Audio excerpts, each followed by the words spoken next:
Cicero de Officiis, episode 20.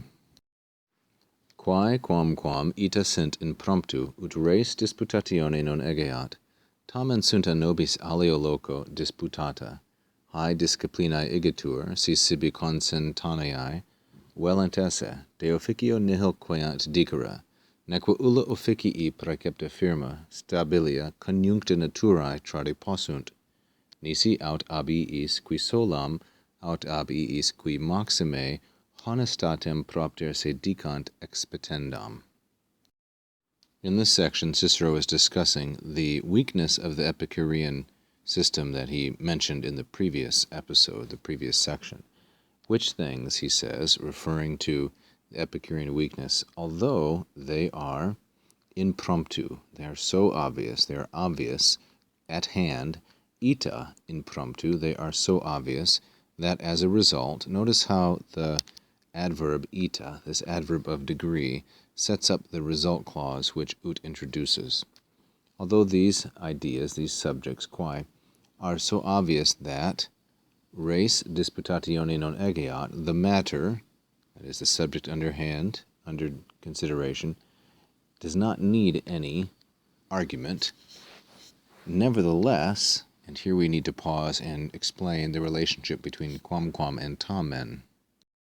Quamquam and tamen function correlatively. Quamquam introduces the subordinate clause, typically with the subjunctive, and tamen introduces the main clause, thus this indicative here, sunt or sunt disputata.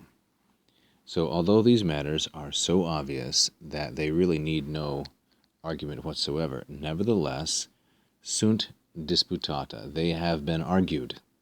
Sunt disputata, the subject of which is quae. They have been argued by me, or I have argued them, alio loco, in another place, in another passage. This would be another reference to De Finibus Bonorum et Malorum, another philosophical work of Cicero's written before De Officiis. And notice how he puts the subject of disputata sunt right here as the first word of the entire sentence, and the predicate is last, disputata. They are connected by sunt, which is in more or less the center of the sentence.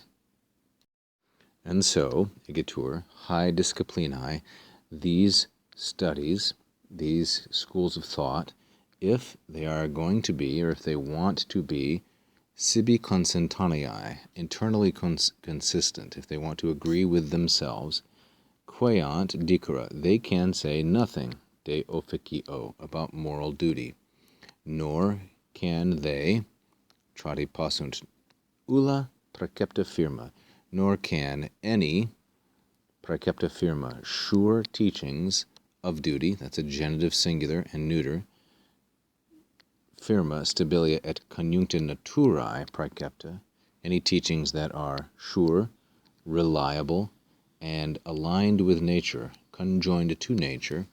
This is feminine, singular, and dative.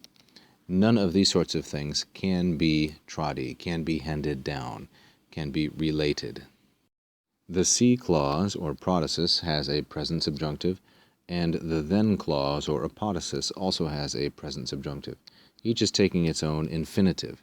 This is then a future less vivid, or should-would conditional. If they should want, then they would be able to say nothing at all, de officio. We'll leave the remainder here for the next episode.